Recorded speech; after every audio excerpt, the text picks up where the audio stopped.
पूज्य गुरुजी पैरोल फरलों के एंटाइटल हैं और उन्हें हमें पूरी उम्मीद है कि जो उनकी एंटाइटलमेंट है उसके मुताबिक रेगुलर पैरोल मिलती रहेगी, फरलो मिलती रहेगी। पुलिस प्रशासन ने कभी भी ऐसा एप्रीहेंशन नहीं दिखाया कि गुरुजी के आने से कोई लॉ एंड ऑर्डर की सिचुएशन पैदा हो सकती है।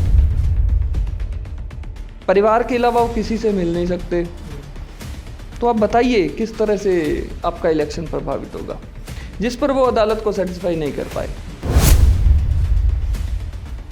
एक भी तारीख ऐसी नहीं है जिसमें गुरुजी ने कोर्ट को अटेंड ना किया हो। गुरुजी से ज़्यादा कोर्ट का सम्मान कोई भी नहीं करता। गुरुजी हर कोर्ट के आदेश का पालना करते हैं। गुरुजी पर लगाए गए एक एक इल्ज़ाम झूठे हैं, ये सारी दुनिया जानती है कि किस तरह से झूठी गवाहियां बनाकर गुरुजी को फंसाया जा रहा है। कि डेरा सच्चा सौदा के जो ऑफिशियल साइट्स हैं उन पे ही जो आपको जानकारी दी जाती है आपने उसी को सत्य मानना है, साथ संगत अफवाहों पर ध्यान ना दे।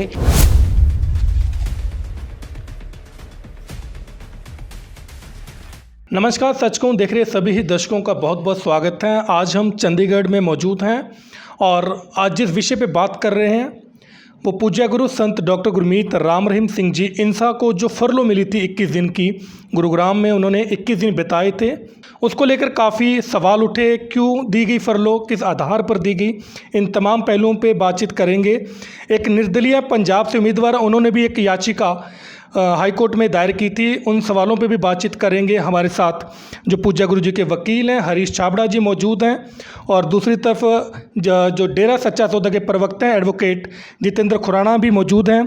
सबसे पहले वकील साहब आपसे ये जानना चाहेंगे, जो फरलो का जो मुद्दा बना था क्या था, पूरा एक्सप्लेन करें। देखिए, जेल मैनुअल में रिफॉर्मेटिव प्रोसेस के तहत प्रोविज़न दी हुई है कि जो लंबी सज़ा काट रहे हैं उनको एक निर्धारित अवधि के दौरान अगर उनका गुड कंडक्ट रहता है जेल में, तो उनको चेंज और परिवार के साथ सामंजस्य स्थापित करने के लिए कुछ दिनों की छुट्टी पर भेजा जाए। इसके लिए कोई रीज़न देने की ज़रूरत नहीं होती, सिर्फ एक ही आधार है कि उनका जेल में कंडक्ट गुड होना चाहिए। नॉर्मल कैदियों के लिए ये 3 साल की अवधि है कि 3 साल तक उन्हें गुड कंडक्ट दिखाना पड़ता है, उसके बाद उन्हें छुट्टी मिलती है। जो सीरियस केसेस में होते हैं, कुछ डेफिनेशन दी हुई है एक्ट में, अगर उनमें फॉल करते हैं तो उनके लिए 5 साल की डिसाइड की हुई है कि 5 साल की सेंटेंस पूरा करने के बाद उनको फरलो ग्रांट की जाएगी। फर्स्ट फरलो 21 दिन की होती है, नेक्स्ट ईयर से ये 14 दिन की होती है। तो चूंकि गुरुजी का कंडक्ट जेल में बहुत अच्छा रहा है, जो कंडीशंस थी उन्होंने पूरी कर चुके थे, उन्होंने एप्लीकेशन लगाई, उसके बारे में जेल प्रशासन ने एडवोकेट जनरल ऑफिस से ओपिनियन लिया कि क्या गुरुजी हार्डकोर में फॉल करते हैं या नहीं करते। एडवोकेट जनरल ऑफिस ने सभी कानूनी प्रक्रियाओं की जांच की, नॉर्म्स की जांच की और ये ओपिनियन दिया कि गुरुजी हार्डकोर में फॉल नहीं करते। इसलिए 3 साल के बाद उनका राइट बन जाता है कि उन्हें फरलों पर छुट्टी मिले। तो उसको गवर्नमेंट ने कंसीडर किया जो लीगल है। जहाँ तक सवाल है इस पिटीशन का जो सरदार परमजीत सिंह सोहली जी ने डाली, तो उनका कोई लोकस स्टैंडा ही नहीं था और on the face of it ये दिखाई देता है कि ये मोटिवेटेड पेटिशंस हैं जो पहले भी गुरुजी के खिलाफ, डेरा सच्चा सौदा के खिलाफ, जो एंटी डेरा फोर्सेस हैं, जो गुरुजी के खिलाफत करते हैं, वो डालते रहते हैं। तो इसका भी फेट पहले वाली पिटीशन की तरह ही हुआ। ऑनरेबल हाई कोर्ट ने स्टेट गवर्नमेंट के डिसीजन को सही ठहराया कि गुरुजी को जो फरलो मिली है वो कानून के नॉर्म्स के तहत मिली है, और जो इन्होंने ग्राउंड दिया था सरदार परमजीत सिंह सोहली जी ने कि इनको जो फरलो मिली है वो मेरा इलेक्शन प्रभावित करेगी, तो कोर्ट ने स्पेसिफिक पूछा कि उन्होंने फरलों के दौरान रहना गुड़गांव में, मूवमेंट उनकी चेक हो रही है, पुलिस प्रशासन चेक कर रहा है, परिवार के अलावा वो किसी से मिल नहीं सकते, तो आप बताइए किस तरह से आपका इलेक्शन प्रभावित होगा, जिस पर वो अदालत को सेटिस्फाई नहीं कर पाए। तो अदालत ने इसको उनके ग्राउंड्स को गलत मानते हुए ये डिसाइड किया कि जो फरलो मिली है बिल्कुल वाजिब है और गुरुजी का राइट है, और जो इनका ग्राउंड है वो टेनेबल नहीं है।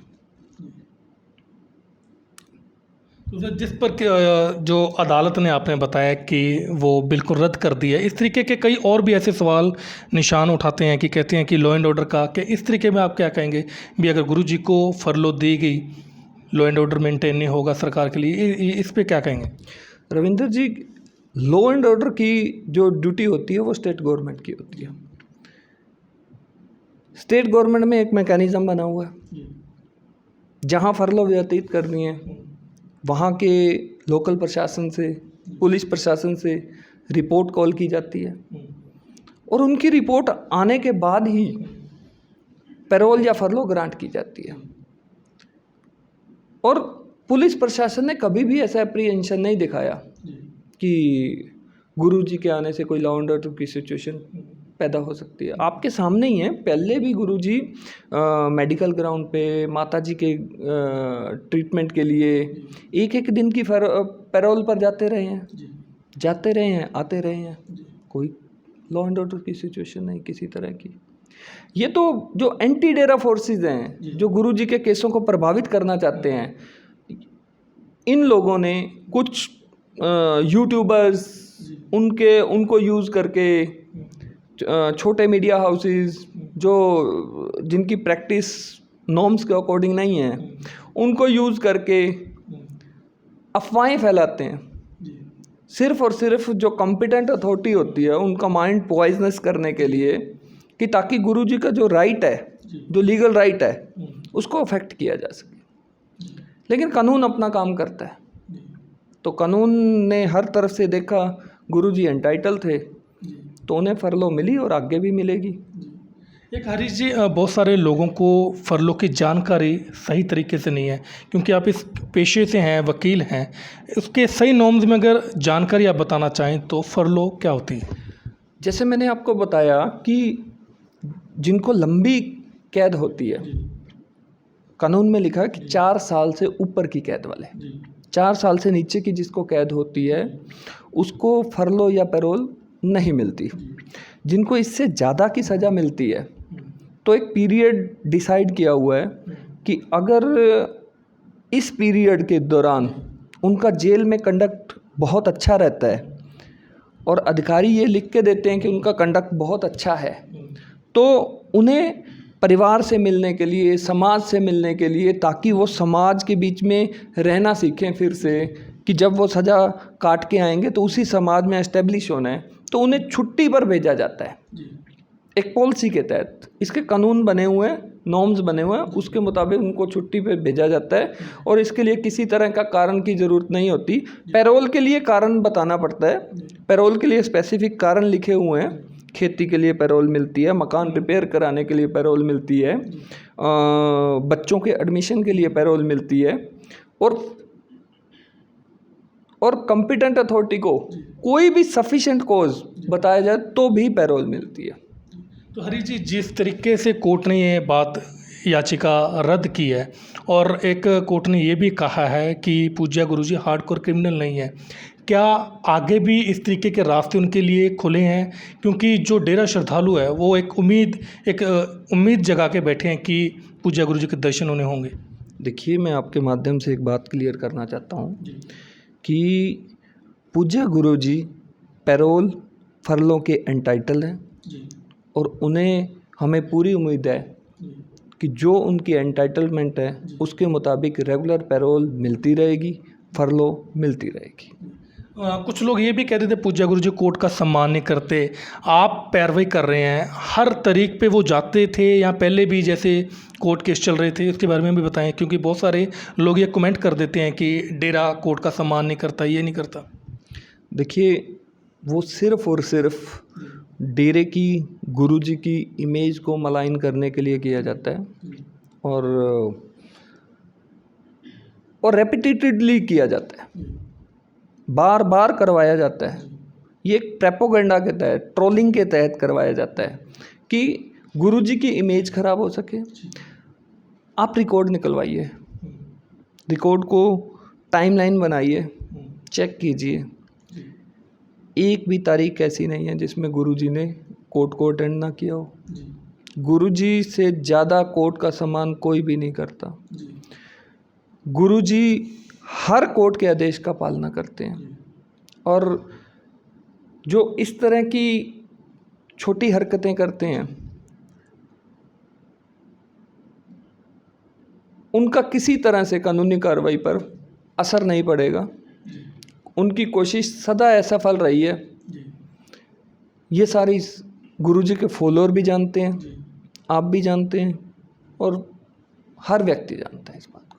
तो ये थे पूज्य गुरुजी के वकील हरीश छाबड़ा जी और डेरा के जो प्रवक्ता हैं डेरा सच्चा सौदा से अधिवक्ता जितेंद्र खुराना से भी जान लेते हैं। जितेंद्र जी, जिस प्रकार कोर्ट ने जो याचिका रद्द कर दी गई है, हालांकि जानबूझकर जैसे हरीश जी ने बताया कि पूज्य गुरुजी का नाम बदनाम करने के लिए इस तरीके की हरकतें की जाती हैं, क्या कहेंगे? डेरा का स्टैंड रखता है इसके ऊपर? देखिए, सबसे पहले तो मैं आपको ये बता दूं कि पूज्य गुरुजी ने हमेशा से ही कानून की पालना की है, कानून का सम्मान किया है और आज भी वो कानून का सम्मान करते हैं। और उन्हें जो ये 21 दिन की फरलो दी गई थी, ये एक कानूनी प्रक्रिया थी। कानूनी प्रक्रिया के तहत ही उन्होंने एप्लीकेशन लगाई, कानूनी प्रक्रिया के तहत ही उन्हें वो फरलो मिली। और जो भी प्रशासन ने उसमें टर्म्स एंड कंडीशन लगाई थी, फरलो के दौरान आपने इन नियमों का पालन करना है, तो उस फरलो के पीरियड को 21 दिन को पूज्य गुरुजी ने गुरुग्राम नाम चर्चा घर में उन नियमों की पूर्णतः पालना करते हुए पूरा किया और 21 दिन की फरलो के बाद वो वापस चले गए। तो ऐसा तो सवाल उठता ही नहीं कि पूज्य गुरुजी कानून का सम्मान नहीं करते। पूज्य गुरुजी हमेशा से ही कानून का सम्मान करते थे, करते हैं और करते रहेंगे। जितेंद्र जी, ये भी जानना चाहेंगे क्योंकि जिस तरीके से कोर्ट ने बताया कि पूज्य गुरुजी का फरलो का एक संवैधानिक अधिकार है और हार्डकोर क्रिमिनल नहीं है, तो 7 करोड़ डेरा श्रद्धालु में एक आशा की किरण फिर से जागने लगी है कि पूज्य गुरुजी उनके बीच में आएंगे, दर्शन देंगे। डेरा सच्चा सौदा क्या कहेगा इसके ऊपर? देखिए, हाई कोर्ट ने जो ये फरलो पे ऑर्डर दिया उसमें बिल्कुल आप सही कह रहे हैं कि कोर्ट ने ये टिप्पणी की कि ये उनका मानवीय अधिकार है और हम डेरा सच्चा सौदा की सारी साध संगत समाज माननीय हाई कोर्ट के इस आदेश का सम्मान करते हैं और हमें माननीय हाई कोर्ट पर पूरा भरोसा है कि हमें आगे भी ऐसे ही न्याय मिलेगा। बाकी के जो भी केसेस हैं, जो हमारे 3 केसेस और हैं, उनकी भी अपील हाई कोर्ट में डली हुई है, उसमें भी गुरुजी पूर्णतः निर्दोष हैं। क्योंकि ऐसा नहीं होता कि निचली कोर्ट ने जो फैसला कर दिया वो अटल है, उसके बाद हाई कोर्ट है, सुप्रीम कोर्ट है और निचली कोर्टों के फैसले गलत भी होते आए हैं। ऐसा नहीं कि सभी फैसले उनके सही होते हैं, गलत भी होते आए हैं और हमें माननीय हाई कोर्ट पर पूर्णतः भरोसा है। जल्द ही कानूनी प्रक्रिया को पूरा करते हुए गुरुजी उन केसों में भी बाइज्जत बरी होंगे। एक जितेंद्र जी, क्योंकि संगत के बीच भी कई सवाल उठते हैं, हरीश जी आपसे भी जानना चाहूँगा, जो फर्दर केस चल रहे हैं, जो पैरेलल केसेस हैं, उनके ऊपर फर्दर कार्रवाई किस तरीके की चल रही है आपकी तरफ से? देखिए, कानूनन प्रक्रिया अपना काम कर रही है। गुरुजी पर लगाए गए एक एक इल्ज़ाम झूठे हैं, ये सारी दुनिया जानती है। अगर आप फैक्ट्स पढ़ें, जो भी फैक्ट्स पढ़ेगा उन्हें पता चलेगा कि किस तरह से झूठी गवाहियाँ बनाकर गुरुजी को फंसाया जा रहा है।